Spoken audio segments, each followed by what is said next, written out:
с Георгиев. Значи сега взимахме пробите. Още веднъж.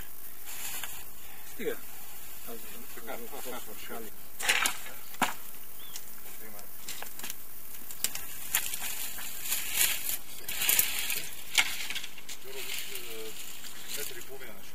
Най-много. Защото твърде толкова.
Намираме се на една площадка в Института по планинско животновъдство и земеделие Троян за компостиране. Компостирането е начин за превръщането на органичните отпадъци от селското стопанство, хранително-вкусовата промишленост и бита в хумус чрез биологично разграждане при запазване на максимална степен на наличните хранителни вещества. Компостът е един от основните органични торове, с който се получава почвеното плодородие. Той е важен източник на хранителни елементи за растенията, възстановява живота на увредените почви, подобрява структурата и физичните свойства на почвата. При използването на леките пестициди почви стават по-влагозадържащи, а тежките глинисти почви стават по-ровки. С компостирането се намалява ерозията на почвата, подобрява се тревостоя на естествените ливади и пасища, като отпадат вредните тревни видове и навлизат бобовите и житни треви. С компостирането се постига и замърсяването на околната среда. А също така се намалява замърсяването на атмосферата, там където особено битови отпадъци се запалват и изгарят. При използването на компостирането в компоста семената, кръвените семена загубват калниемостта си и по този начин се води успешна борба с плевели. Компостът се явява незаменимо биологично средство за опазване на растенията и почвата чрез балансирано обезпечение на растения с хранителни елементи. Подобрява се почвената структура на почвата, оптимизира се въздушният режим. При използването на компост, особено такива култури като ягоди и като малини, се намаляват болестите от почвени гъби, прашни стемени, стропясване по ябълката, альтернария при доматите и други. Всичко това прави компоста незаменимо средство за биологично производство в лозарството, овощарството, на зеленчукопроизводството. Какви материали могат да се използват за компостирането? За компостиране могат да се използват всякакви растителни отпадъци, като треви, шума, слама, оризови люспи, всякакви животински изпражнения, урина, течна фракция, оборски тор, раздробени клони и лозови пръчки, отпадъци от хранително-вкусовата промишленост, кухненски отпадъци и други. Особен подходящ материал за производство на компоста, това е орловата папа. Процеса на компостирането на орловата папа в България до сега не е правен. Правени са някакви изследвания в чужбина, но тя ще се окаже един от важните фактори, тъй като в България имаме достатъчно количество орлова папа, запревелени са хиляди и милиони декари с този плевелен вид. За от значение при компостирането на тези материали, масата, която ще се използва, трябва да се раздроби на много дребни материали, за да може да се стане микробиологичното разпадане. Какви са необходимо е да се спазват технологичният процес, като подреждане на материалите, които ще ви покажем тук сега в този материал, тяхното смесване, натрупването на купчини, осигуряване достъп на въздух, поддържане на оптимална влага и други. Процесът на компостирането продължава от 4 до 6 месеца и в края на този процес масата, която се получава от процеса на компостирането, става като почва. В случая при компостирането на орловата папа, какъв е процесът? За да имаме достатъчно достъп на въздух, което е изключително значение за компостирането, наотдолу се слагат колони за добър достъп на въздух.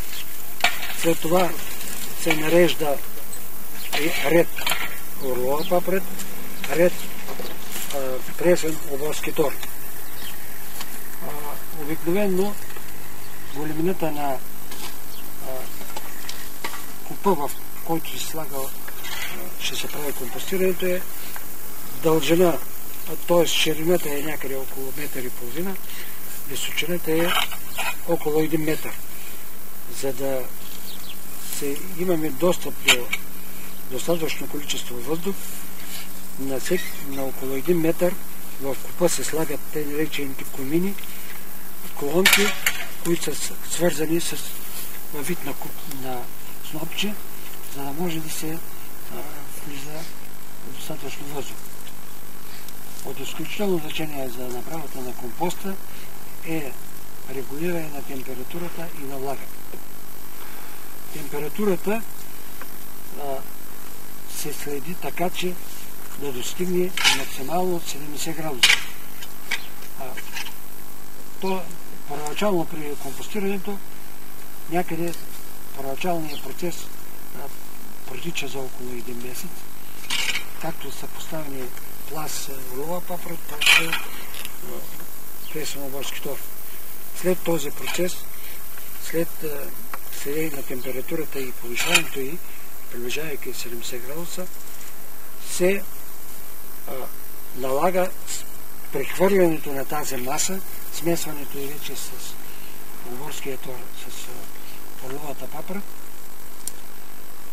Ако по отношение на влагата се следи, ако влагата е 56-60% е нормално. Ако падне влагата по-ниско, се навлажнява.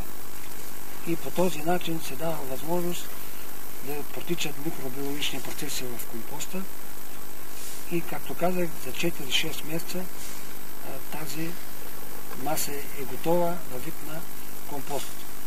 Незаменимо средство при биологичното производство, където отглеждането на плодово-ягодовите култури, особено като малини и ягоди, ще става без внасянето на какъвто и да е изкуствен тор. И това е много интересно за фермерите, тъй като бъдещето е на биологично производство. Това, което правим тук в института в Троян, ще бъде един добър тест и добра възможност да се обучат фермерите за производство на компост при техните условия.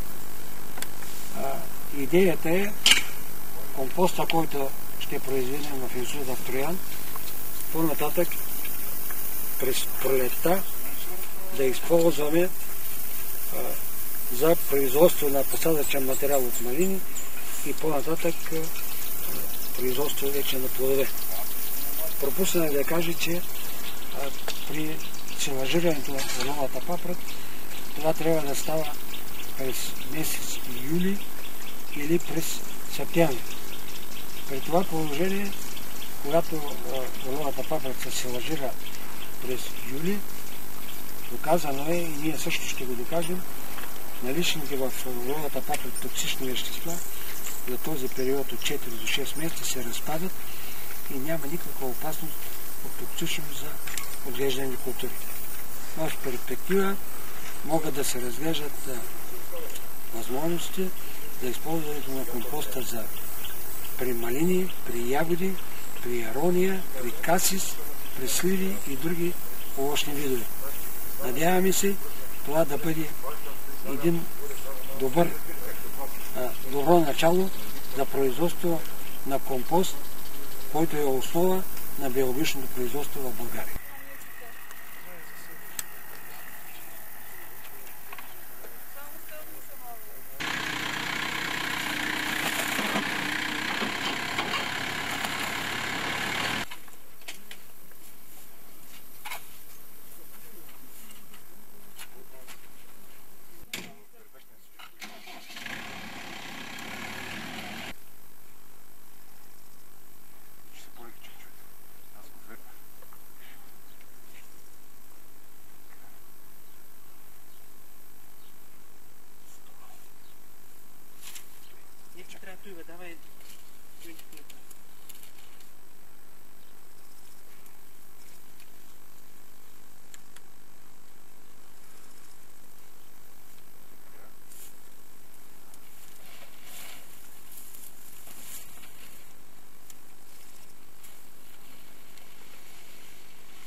Да се опъне до края и се отръкуваме. Това на ширина няма да стигне до края, да знаете? Как няма да стигне? Да е оттам да изпитаме. Там малко идва на крива. Не точно не се рева. Сега. Дигни. Дигам аз малко. Да, отпъне. Малко. Това пърка цялата работа. Нищо, дърва и там при вас по-такова. Там съм до земята, тук мога да дърпна надолу. Снети малко към мен. Идеално. Така от нас? Няма, може да изтърпя. Може да, ако иска, ако и тук е температурата, сега, защото в момента показва, има и температура. Как си решите вие вече?